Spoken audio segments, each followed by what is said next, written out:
ACF 2025. Okay?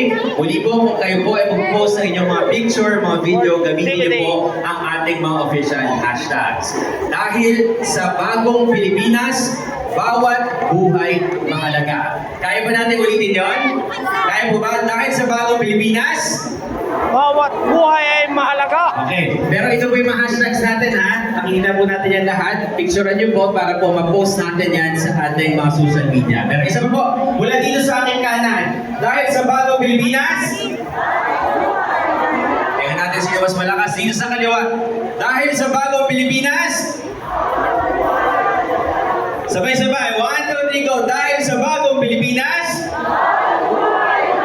maraming salamat. Excited kami na makasama po kayong lahat sa isang buong araw ng inspirasyon, kaalaman at aksyon para sa mas malusog na buhay.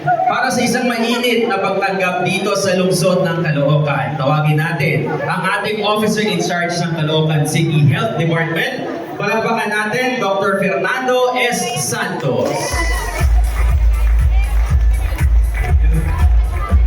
Mga mahal natin panauhin, mga DOH Secretary Dr. Theodore Aguacer, Assistant Secretary Parvo Hobriman, DOH Regional Director to NCR Dr. Lester Tanser, Assistant Regional Director Dr. Karen Fernandez, Dr. Manny Mapue, Dr. Janice Manesido, Engineer Rodel Alegre, at sa lahat mga kasama natin mula sa Department of Health, sa mga NGO na kasama po natin at patuloy tumutulong, ay mga kasamahan sa Caloocan City Health Department at sa lahat ng mga dito ngayon.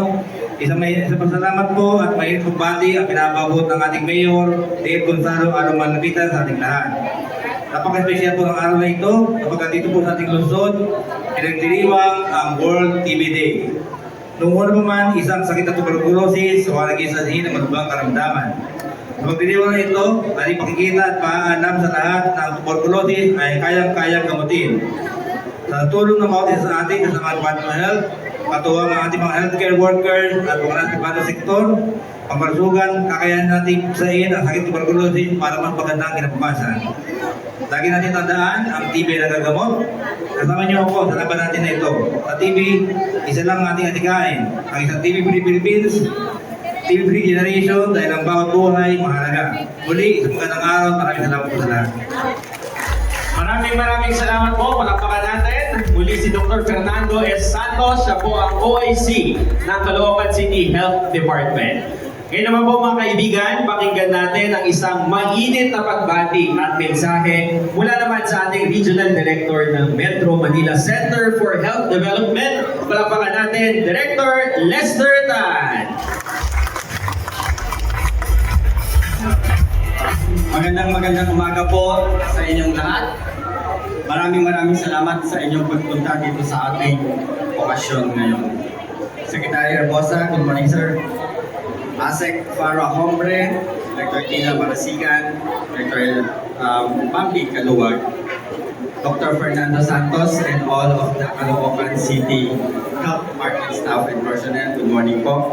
Sa lahat po ng ating partners na nandito ngayon, Dr. Amelia Sarmiento ng PhilCat, Mr. Armin Araneta ng PBSP, Dr. Teresa Halo of WHO, Dr. Mamel Calapio, my former boss.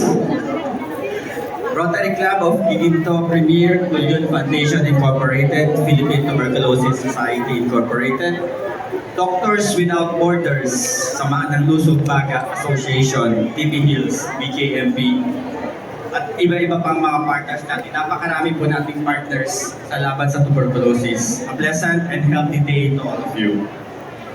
So it is a great privilege to welcome each of you to this kickoff event for the World Tuberculosis Day 2025, which is a day that reminds us all not only of the challenges that we continue to face, but of course also the progress that we have made in the fight against tuberculosis.